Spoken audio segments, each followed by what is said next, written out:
मेरे प्रिय छात्र छात्राओं, हमारे हिंदी स्टडी यूट्यूब चैनल में आप सभी का स्वागत है।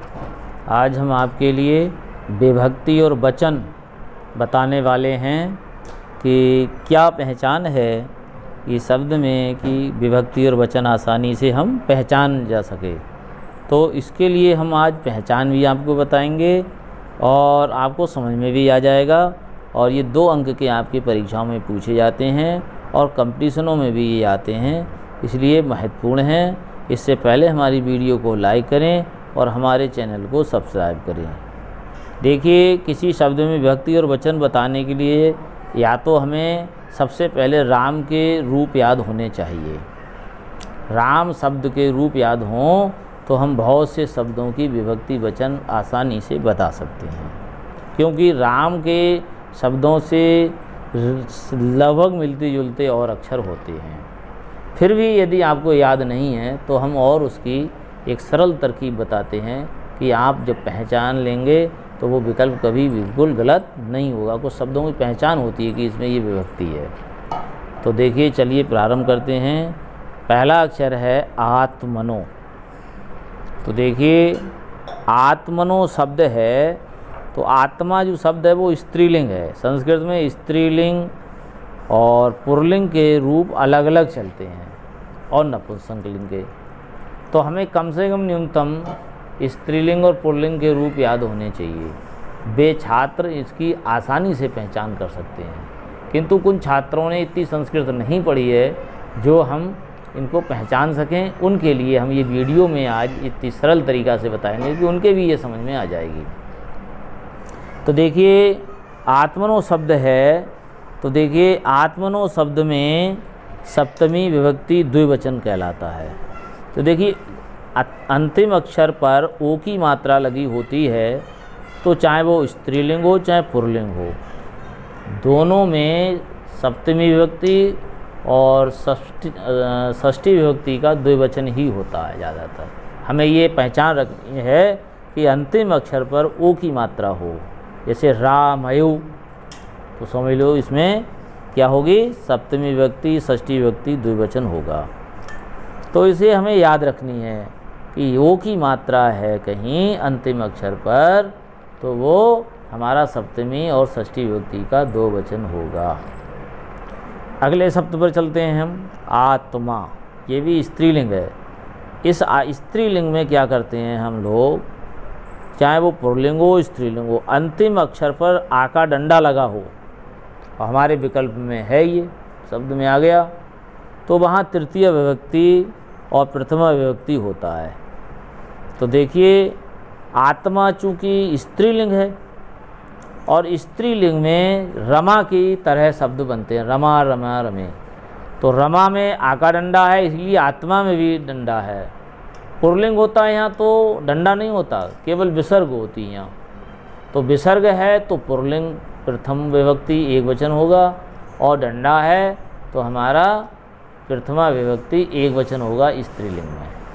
ये हमें ध्यान रखने की बात है। डंडा है तो स्त्रीलिंग में प्रथमा विभक्ति एक वचन होगा, और विसर्ग है तो पुल्लिंग में हमारा प्रथम पुरुष एक वचन होगा। ये अगला चलते हैं, शब्द है नाम नाम। तो देखिए, नाम नाम शब्द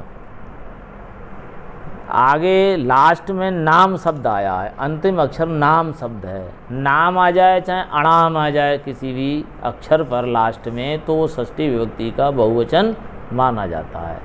जैसे नाम नाम की जगह रामाणाम होता तो क्या होगा, तो होगा हमारा षष्ठी विभक्ति बहुवचन। रामाणाम नहीं होता, बाल का नाम होता। नाम शब्द आ गया अंतिम अक्षर पर तो समझ लीजिए उस पर हमारा षष्ठी विभक्ति बहुवचन होगा शब्द। अगला शब्द है नामाभि। तो अंतिम अक्षर भी है, भा पर छोटी की मात्रा लगी है, विसर्ग है।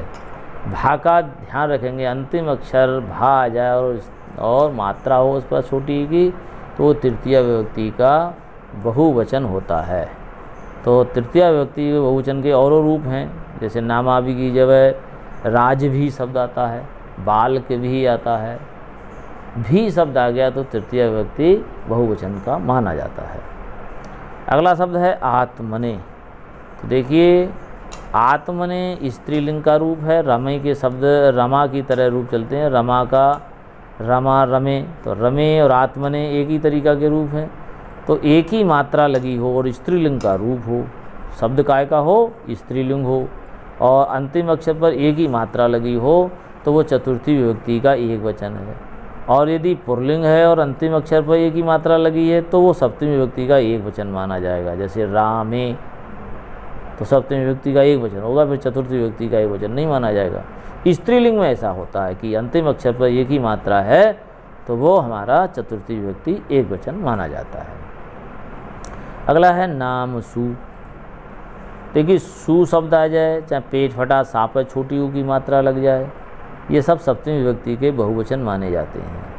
जैसे नाम सु की जगह रामेशु होता, बालकेशु होता, विद्यालयसु होता। सु शब्द आ गया, चाहे वो पेट फटा सा आ जाए, चाहे जे सा आ जाए, तो वहाँ पर हमारा सप्तमी विभक्ति का एक वचन होगा बहुवचन। तो घा विकल्प ठीक है, सप्तमी विभक्ति बहुवचन। अगला शब्द है आत्मानव। तो देखिए दो मात्राएं हैं इस पर, अंतिम अक्षर पर। वो एक तो द्विवचन होता है और वो प्रथमा और द्वितीया का द्विवचन ही माना जाता है ज़्यादातर अक्षरों में। तो देखिए द्वितीया का बहुवचन तो कहीं लिखा ही नहीं है इन विकल्पों में, इसीलिए द्वितीया विभक्ति द्विवचन का रूप है, प्रथमा विभक्ति का द्विवचन रूप है ये। तो हमें केवल विकल्प भी ध्यान देनी है कि द्वितीया विभक्ति द्विवचन लिखा हुआ है तो यही सही है विकल्प।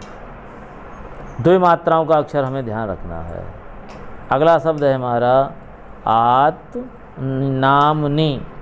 ये भी स्त्रीलिंग का रूप है और ये प्रथमा विभक्ति का द्विवचन रूप है, नामनी। स्त्रीलिंग में द्विवचन में नामनी ई की बड़ी की मात्रा आती है। अगला शब्द देखिए बहुत इंपॉर्टेंट शब्द है ये, आत्मनि। कई बार परीक्षाओं में आया है। तो देखिए छोटी ई की मात्रा अंतिम अक्षर पर लग जाती है तो वहाँ पर हमारी सप्तमी विभक्ति एक वचन का रूप माना जाता है। ठीक है, तो आत्मनि शब्द कैसा है, सप्तमी विभक्ति एक वचन का रूप है, आत्मनि। अगला है आत्मानाम। नामणाम शब्द हम पहले ही बता चुके हैं कि षष्ठी विभक्ति के बहुवचन में आते हैं, इसीलिए गा विकल्प इसका ठीक है। प्रिय छात्रों, हमारी ये वीडियो आपको पसंद आई हो तो हमारे हिंदी स्टडी यूट्यूब चैनल को सब्सक्राइब करें। धन्यवाद। कब हो?